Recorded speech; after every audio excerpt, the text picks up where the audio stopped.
মা মাই হয় আর মায়ের ভালোবাসা পৃথিবীর কেউ আটকাতে পারেনি আজ অবধি। সেই ভিডিওটাই তুলে ধরবো আজকে।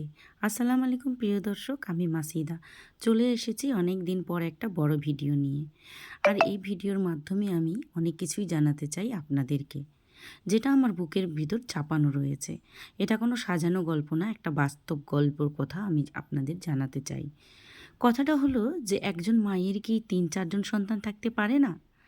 আর হয়তো এক সন্তানের সাথে তার বনিবনা হয় না, তাই সেই সন্তান বাইরে থাকে এবং অন্য সন্তানরা তার পাশে থাকে, এবং পাশে থাকে বলেই তার মাকে রাখছে বলেই এটা নয় যে তার মায়ের অন্য সন্তান দূরে থাকে বলেই সে তার সন্তান নয়, আর সে তার সন্তানের জন্য চিন্তাভাবনাও করতে পারবে না, ভালোবাসা দেখাতে পারবে না। আর অন্য কিছু তো দূরে থাক, টাকা পয়সা সম্পত্তি ধন এগুলো তো দরকারই নেই। জাস্ট ভালোবাসাটা, জাস্ট মুখে একটা কথা যে আমার ছেলে কেমন আছে বা ছেলের জন্য চিন্তা করাটা, এটাও কি একটা মায়ের দোষ? আর এটা কি কেউ মানে ছিনিয়ে নিতে পারে একটা মায়ের কাছ থেকে? আরেকটা সন্তান হয়ে তার আরেক সন্তানের জন্য এটা কি করে ভাবতে পারে একজন মায়ের উপর টর্চিং করে? একজন মায়ের উপর টর্চিং করা হয় যে না, সে থাকে না, সে আপনাকে খাওয়ায় না, সে দেখে না, সেই ছেলে আপনার পাশে নেই, সেই ছেলের জন্য চিন্তাভাবনা করা যাবে না, সেই ছেলের নাম পর্যন্ত নেওয়া যাবে না এই বাড়িতে। এটা একটা কত বড় টর্চিং আপনারা বলবেন কমেন্টে আমাকে। এটা কি আদৌ সম্ভব? একজন মায়ের আবেগকে তার মন থেকে বন্ধ করে দেওয়া, জব্দ করে দেওয়া, তার মনের ভিতরে চাপিয়ে দেওয়া।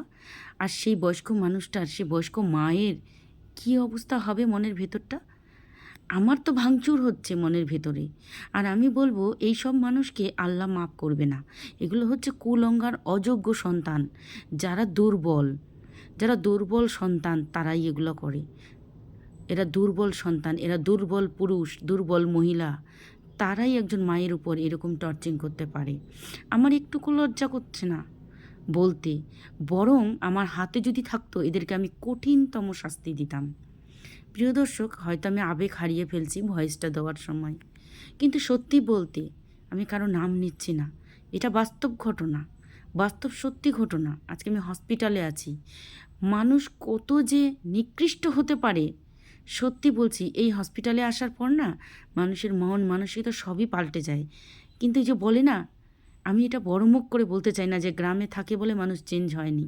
অনেক গ্রামে অনেক রকম মানুষ আছে, তাদের মানসিকতাও ভালো। কিন্তু এ কেমন মানসিকতা যে আরেক সন্তানের জন্য চিন্তাভাবনা মা করতে পারবে না, তার জন্য তাকে কসম খাওয়ানো হচ্ছে, টর্চিং করানো হচ্ছে যে যাবে না, না আমাদের কাছে থাকলে তাদের কথা মুখেও বলা যাবে না। এটা কি আদৌ সম্ভব? কেউ কি পারবে একজন মায়ের মন থেকে তার আবেগ ভালোবাসা তার অন্য সন্তানের জন্য মুছে দিতে? সত্যিই যদি কেউ পারতো, তাহলে আমি তাকে পুরস্কৃত আমি নিজে করতাম। এই দুর্বল অযোগ্য সন্তানদের জন্য বলছি আমি, তোরা একদিন বুঝবি।